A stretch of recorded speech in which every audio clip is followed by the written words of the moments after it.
Yep. Mm. 1, 2, 3, 1, 2, 3 in the place to be. I'm your host, Adam Mill. To the right left me is the governor. Jammer one. Juan Bizzle. All right. I don't think I can see you, Jimbo one. Oh, there we go. Boom. Okay, we're gonna talk about Ibrahim Traore. And then we're gonna briefly talk about Timbaland and this AI record label he's starting up. All right. All right, we don't own the rights to this little clip that I hope you guys can listen. I hope it's clear. But I'm gonna play a little bit of it.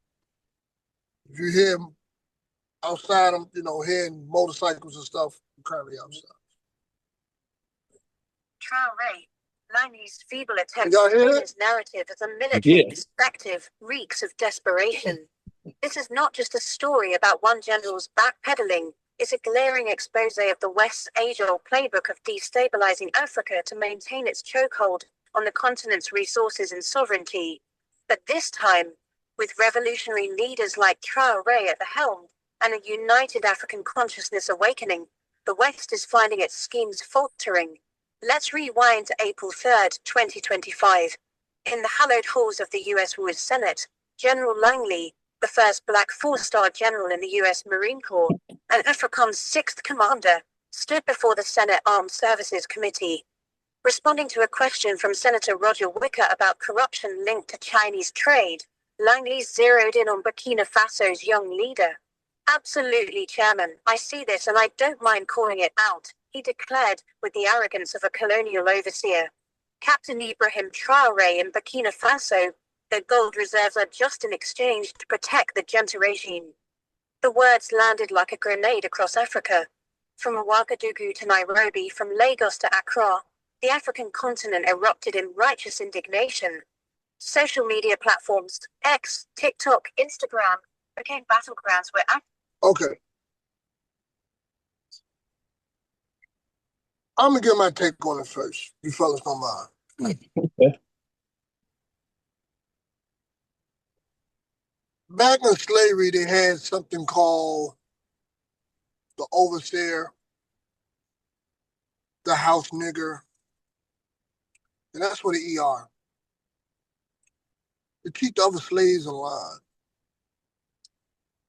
They were fed a little better. They was treated a little differently from exterior, perspective. But at the end of the day, the slave masters still look at them as niggers. Mm-hmm. This guy, General, if I'm pronouncing his name right, Langley, whatever. Mm-hmm. He's a puppet for the United States of America. He is the perfect example of what I just mentioned. And I'm going to tell you someone who was like that 8 years ago, that was a president of the United States. And y'all may disagree. Don't care. This is why I guess I'll say it so we can have this healthy conversation. Barack Obama. He was a puppet. I can't remember Barack Obama doing really anything for black people, FBAs. I can't. Only thing that I remember Barack for is no shot at, certain lifestyle was making gay rights, men marrying men, women marrying women. In my opinion, I think that's a population control issue, but that's another time for another day. I mentioned Barack Obama because if y'all really paid attention to a lot of his interviews, he never really identified with blacks. He never really identified when they said, "What are you going to do for all the black people?" It's funny because the white people used to ask him this, the reporters, "What are you going to do for the black people?" He said, "It's not about them. It's about everyone else. It's not just black people, right?" They sent Barack Obama after Muammar Gaddafi. Yeah. If you don't know who Muammar Gaddafi is, do your history, do your research, Google is your friend, and then you compare and contrast. Muammar Gaddafi, in my eyes, was more of a black leader than Barack will ever be. and they sent this house nigga, this overseer to paint a propaganda machine against Muammar Gaddafi to get rid of him, and they gave arms to his own people. And Libya has not been the same since. It got worse. Yep. It turned into an open air slave market. Exactly. And here we go with Ibrahim Traoré. In my opinion, the little I know of him, he's been the black leader. Not only does Africa been waiting for, but we should be standing behind him too. Right? Absolutely. We should be standing behind him too. Because I'm sorry, lately there's been a lot of quote unquote black leaders that have been social media personalities. There's been a lot of black leaders who talk a good game, but they know their limitations. We ain't gonna, as Malcolm used to say, revolution is bloody. And I haven't seen anybody get blood on their hands over here. So I'm gonna just leave that to that. This young man, he said, look, I'm getting rid of the colonial power. We're self-sufficient. No, you can't have our resources. And if you look at it, he has an 85 approval rate. Not only has an 85 approval rate, right? But he dropped down the salary for the military and gave it to the indigent servants of his country. Who does that? That's like Trump saying, I'm going to cut military funding and I'm going to boost everybody pay rate up to $25 to $30 an hour. This is true leadership. True leadership. He's looking 200-300 years ahead, 1,000 years ahead of the future if we're here as human beings. He's looking ahead. He's not, but it starts from here. And every time we get someone that's strong and about their business and it's not about money or lust or whatever the case may be, they want to bring them down. The same tired old playbook. Oh, he's a terrorist. He's trying to do because he's not playing by the West playbook. That's all I want to say about that. Yep. You don't play by the playbook, they'll find a way to get rid of you. That's the dangerous thing about it. Because go back to Gaddafi. Gaddafi was so, back when they had the, you had the, 9/11 happen. And they wanted to say that we gonna figure out who we gonna blame for 9/11 and everything like that.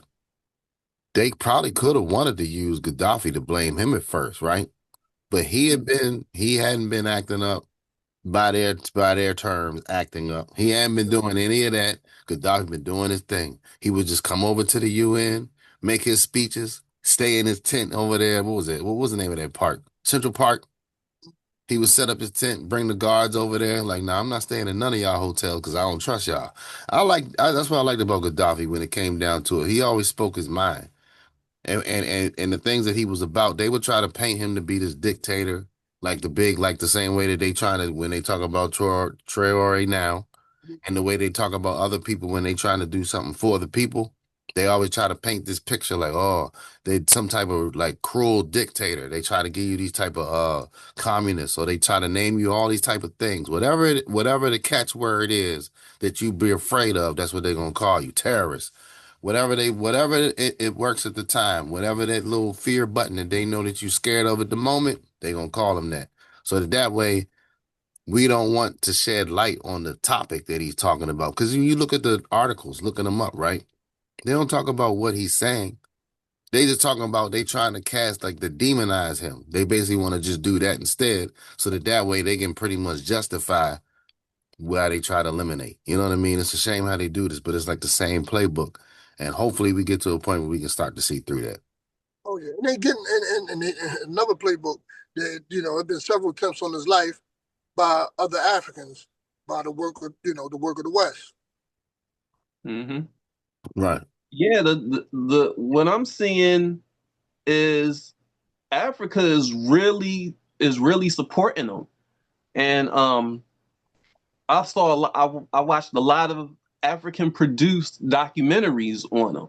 So any kind of propaganda that they trying to put out there, it's like the Africans are like, yeah, we know what y'all trying to do. I agree. You know what I mean? And for the longest time, I was always wondering why Africa never liberated itself from the colonizers. And I know now that they usually infiltrate these revolutionaries' camps. They pay people off to get them the plans, you know what I mean? To get people assassinated and this, that, and the third. Same. So it's like, Yeah. well, if you turn over such and such, we want to give you $5 million and you can retire. You and your family can retire on an island, won't have to ever work again. Right. For poor people, that's a heck of a deal. Right. You know what I mean? And if you got the money to get somebody overthrown like that, then your people going to be in bondage. The people all got to be on the same page, yo. The people got to have a bigger picture. And it's so hard for a country as big as Africa to have everybody on the same page to get themselves up out of that messed up situation, man. Like and this whole story inspired me, yo. I just hope that he's able to pull through and like inspire other leaders in Africa to follow the same path. Like he won't even take the same pay rate. He won't take the presidential pay rate. He's taking the same his usual military pay rate. He don't live in a mansion like the other presidents do. He don't drive luxury cars. He said, no, my people want free, basically. We try and get up from underneath the tyranny of these white people. Right. And 100%, I'm with this man, you know what I mean? Not in the country, but like, yeah, like I hope to God that they protect this man at all costs. All costs. All costs. What you think, Quan Bizzle? Hey, before I start, I just want to do one thing real quick. Yeah. I'll put that Black Panther little symbol up there. You know what I mean? Because that's how it's making us feel right now. I feel like I've heard about him like a year ago. You know what I mean? When he was really I heard about him a year ago when he was popping on social media like that, right? And it was this big thing on X and this big thing on TikTok where people were talking about him. You had FBA, then you had of course you're racist, on X that were hating on him and everything like that. So I was curious about him. I was watching some videos about him and everything like that. And he seemed to be a very interesting figure. Other than that, I haven't seen too much of him. But from what I got about him, I feel like this guy seems to be what not only Africa but Black people all around the world needed. You know what I mean? It's a good start. It's a fresh start for other leaders, for other people to look at and be, okay, instead of these leaders, instead of these people that are claiming to be Black leaders, we know over the decades, over the years, we had a lot of Black leaders that end up being, pedophiles, a lot of Black leaders that end up being on the payroll, a lot of Black leaders that end up not going by what they say or staying by their word. A lot of leaders that are doing it for the money or for the clout, you know what I mean? So having that leader that's very firm and he's on his business, he's standing on business, he says what he means, and he has a bigger goal in mind, a bigger dream for his people, and it's just not about him. It's very, very inspiring. I think people fear that. People fear that. Okay, volumes. It speaks volumes, especially on that continent, man. That continent needs that more than anybody. 100%. South Africa needs that. West Africa needs that. Like, there's a lot of countries that liberated themselves, but the ones that's still not liberated, they need to see that. And they seeing it. They getting behind them and they supporting them. In South Africa, they pushing back too. So, yes, sir. Yeah, man. What y'all think about the general, man, from the United States, Langley, I'm butchering his name. He's like the antichrist of it, the polar opposite. What I just mentioned. He's everything that's wrong with the blacks today. He got it. He's selling out for a paycheck and he's going against his own people, someone that look like him. He's throwing, Trump, the Trump watchdog. It's crazy how they don't send nobody white. They send one of ours to go after one of ours. It's crazy. Yeah, yeah. And they see when you in the military, right? When you get in the military, they pretty much brainwash you. You're not for your people no more. You are now for your country. It's all about your country. Right. And that's what you see when you see people like him, Colin Powell. You know what I mean? They've been in the military and they've been conditioned to do that. Right. They're not civilians at all. There's nothing civilian about their thing. Their thing is strictly the military. Yeah, all military. So all they do is they follow commands. I'm not black. I'm not white. Right. I'm military. Right. I'm that. Okay. The words of Jay-Z. Okay. That's what it is. Their job is basically like follow the commands. They're not their own commander. Mm-hmm. I'm not black. I'm Longley. Okay. No, they not. He's not Longley either. He's whatever branch he is in that particular thing. Yeah. Yeah. He's who they tell him to be. Right. Yeah. They tell me he's a Terminator. He's a Terminator. Basically, he's a Terminator. Right. Yeah. 100%. T-1000. You sign up in the military. The one thing that made me not go in was the fact that I'm looking at their paperwork talking about I would become property of the United States. You're property at that point. Yeah. I mean, we property now. You have a Social Security number. Right, but I'm saying I get what you're saying. Right. You're technically theirs to use and abuse and get rid of. Like basically, your soul belongs to them. Yeah, I'm a human gun. Whenever they squeeze me, I'm the trigger. I have to fire. You see what I'm saying? Yep. Right. Yep. Yeah. It's like what's his name? I forgot his name. But the guy who dropped the bomb on Hiroshima does not feel guilty about it at all. Because he was. If you talk to him, he said, "I was for my country." Is Open Mirror or something? Is it Open Mirror or something or Oppenheimer? Oppenheimer. No. Oppenheimer made the bomb. I'm talking about the guys that were flying in the plane, and they opened up the cart and they let the bomb fall on. Cold-blooded. His name is Paul Tibbets. Paul Warfield Tibbets Jr. Yeah. Okay. Yeah. Boy, I'm serving my country. Listen, if there's a God, he got a lot to answer to, bro. Cold-blooded. Woo. Let's move on and tell. I think when God's eyes, he don't see war as a sin. It's just war is war to God. Well, I would say war is necessary to a degree. Yeah. But you got to separate religious war from man-made war when it comes down to resources. Yes, religious war does have resources and women and stuff like that. But it's more so, from my understanding, with God, is more like destroy those who disbelieve. Get rid of them. Warn them when you can't warn them no more. Get rid of them. All right, I got you. I think with man is more like God don't exist in this, but we're going to use God for those because we know we have religious people in our army. We're going to use that as a brainwash forefront. But we really want the gold and the oil and the women and everything that this country has in the land. Right. You get what I'm saying? And it's slick how they use when you look at a lot of the military services and such, it's slick how they almost insert themselves in as the religion in a way. Because if you die serving them, you go to heaven. It has nothing to do with God or anything like that. Yeah. You know what I mean? Yeah.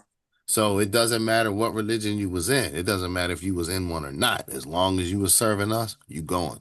So imagine their ability to imagine what that says by them claiming that ability to just put you there or not. So that's another discussion we should do next week. The military mind and where do agnostic, atheists, and people who follow some type of faith fall in that category when it comes to pulling the trigger.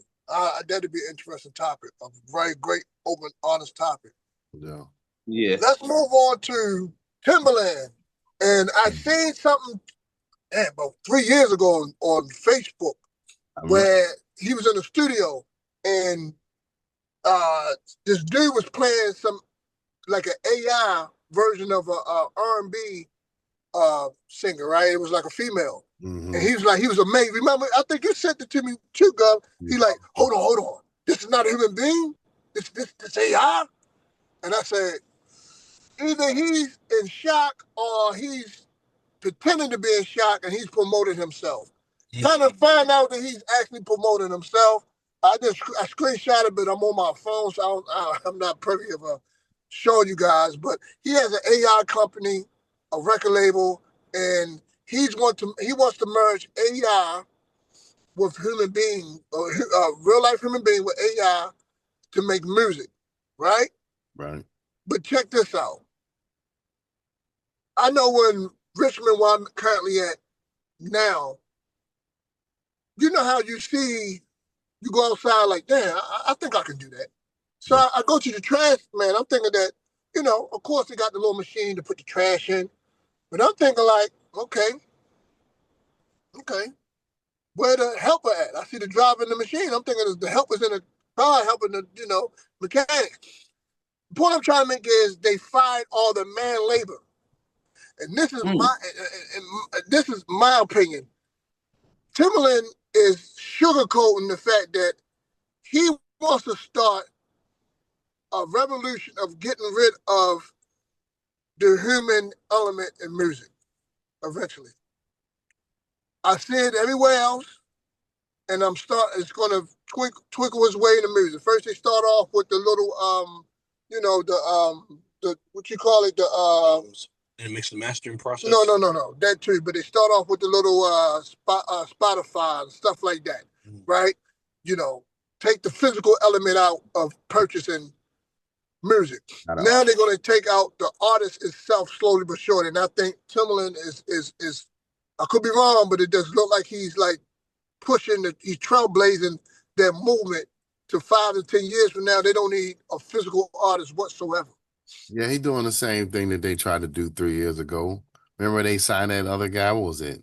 In Mika something, FN Mika or something. Some label or some AI artist that they came out with like a big uproar. Like, yeah, I heard about that. Yeah. A whole big uproar. He's doing the same thing again. He brought it back out. He repackaging that same thing. I would not be surprised. That's what he's done. And then he's trolling about it. And the thing about it is, see, this is one of them things that I could see, kind of one of them things where they said, all right, the gatekeepers say we got to find a way we need a new gate because they broke our gate. Everybody's in here making music now. We got people in the house all around the country, all around the world now. Everybody's coming in. How are we going to take this thing back? I would not be surprised it's one of them type of games. But I don't know what the technology is that he's using. I guess that'd be the thing. We'd have to find out exactly what is he using and how is he using it to do what he's doing. You know what I mean? But the point that he brought the idea out, that's scary within itself. The point that he attempted to have an AI record label is scary within itself. It's the same thing, Capitol Records. That's who did it. Capitol Records. What you think, Gentleman One? I think what they really trying to do is try to find a way to not pay artists. So they trying to implement this AI. If you got AI generating all the music, then you don't have to pay money out to your artists. You can just create the music yourself and block all the artists out. Give it another 20 or 30 years. We gonna be back on the street selling CDs. It could work in our benefit. It could. But I really think that's what they're trying to do with the AI. They trying to get the AI to produce all the music, the music that's already in existence. Record companies can still make their money off of that.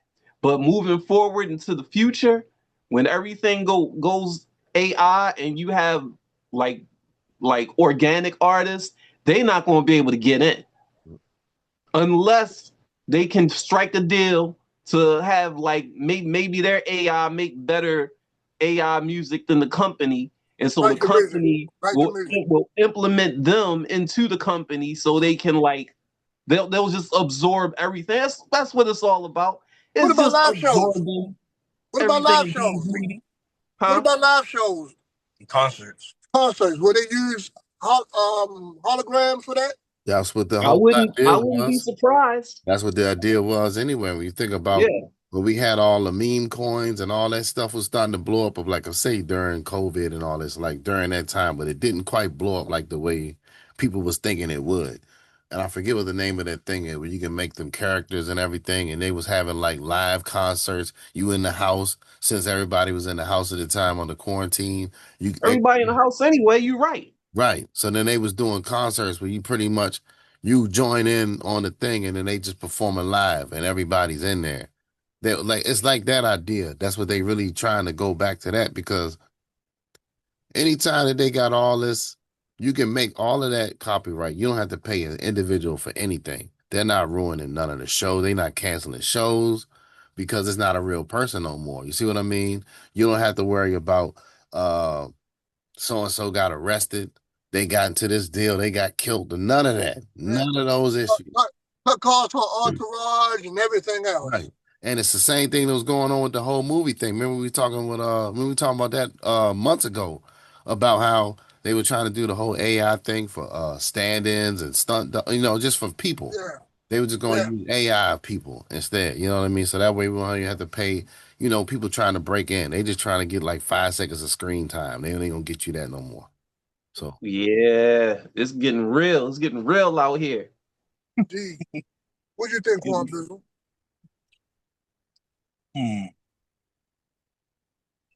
I think it's not going to work because don't judge me. Don't judge me, but sometimes I'll be talking to my AI, right? I'll talk to ChatGPT and I'll ask like dumb questions, right? mm-hmm. Like whenever I'm bored. So I said, okay. I said realistically, will you think that ever be a time in this world, in this lifetime, where AI can copy and mimic the human mind and soul exactly how, like we are, you know what I mean? And it responded, AI will never, no matter what technology is going to be made in the future, AI will never have the capability of doing that because that's something only special that God created for us, that human experience, our soul, our mind, our body. You know what I mean? This is something we already know. We don't have to ask the AI for. But at the end of the day, a lot of people are coming up with these ideas and these a lot of people come up with these ideas thinking that okay, AI is going to have a conscience. AI is going to go this far and that far and that far. They're trying to do that now. Yeah, but at the end of the day, it's never going to go as far as we allow it to go. You know what I mean? Eventually people are going to see this and they're going to see that, okay, this is not looking good for my pockets. This is not looking good for my family. This is not looking good for my community, going outside and just the world itself, right? Mm-hmm. If you look at it, right, AI, online Google make their own AI. That's like $230. That AI is realistic, looks just like us, and it's almost mimicking how we talk and everything. Like you can't tell a difference at all. I said that 2 years ago. Yep. Someone can copy how you look. There's people taking pictures of other people, their profile pictures, and making AI videos of them as if he was actually there. So yeah. So it's getting to that point where, like, sometimes if I don't have the talent myself, I could go and make Biggie make a song, right? I could have Michael Jackson and Tupac on the song. Yep. I could be whoever I want. I don't have to, even if I don't want to be a big celebrity or someone deceased, I could copy their voice, their lyrics. I could be like, write me Tupac lyrics or write me Michael Jackson lyrics. Write me Whitney Houston lyrics. I can mimic anybody and be anybody I want to be, right? But it would never replicate, and it would never have the same level of, how can I say, for lack of a better word, the lack of it would never have the same swagger we have, with it, the same step we have, you know what I mean? Especially in our communities. Right, but wouldn't it still have the same ability to brainwash? Like, think about how. So I was just thinking about how technology and everything has changed the way basic human interaction take place. Like when you think about meeting somebody in 2025, you try to say a single person walk up to another single person and say, "Hey, my name is such and such, blah, blah, blah, blah, blah." What you try to do, you trying to go grab. That's strange, more or less, because you more or less, a lot of people are confined where they got to go to the apps and they got to go look through profiles and try to find somebody that's available. Like, it's not like that seems to be the right way to do things, which is weird. You know what I mean? To me, you know what I mean? So even when you think about people that go to the club scene versus what it used to be where people just would just be there and everybody all on the dance floor mingling, whatever. Now it's sections. You know what I mean? Nobody talk to nobody. It's just sections. You buy the sections and post up. So it's strange. And the fact that society, I mean, media, social media, electronics, and everything else has been able to change people to that extent. I wouldn't be surprised if AI will continue to do this whole little conditioning thing to where you start to accept things like, yeah, you know, the swagger ain't there, but hey, you know, people get used to this whole new gray version of everything. And that's exactly what's going to happen. Because while you were saying, that's exactly what I was thinking too. Like they're not just going to spring AI. AI is definitely going to take over the world, and it's going to gradually take over the world. And you want to know what? Everything is mathematics. Everything is mathematics. Before long, they will definitely be able to draw like a human, sing like a human, and imitate the soul of a human because it's all simply just math. That's it. Once you get the mathematics down on how to do that, you will be able to do it. And AI is coming and it's going to take over. Right. Now, I don't know how long it's going to take for us to become a euphoria or an advanced civilization, but it's definitely going to be some rough something's going to happen, but it's going to be a hump that we're going to have to get over with this AI at some point in time. But I do think that used properly, we can become an advanced society with AI. If we get in tune with it, yeah, I think we can become an advanced society with it. So I ain't too mad at it, but that's not something that's going to happen overnight. That's probably going to be like 200 years from now. I think you're asking too much of a people who, in my opinion, morally has went backwards. And the reason being I say that because although technology is being advanced, the people morally are backwards thinking. Yeah. So I think that it'd be more detrimental to society, and I think that it will go back to the Stone Ages, horses and carriages. That's what I think.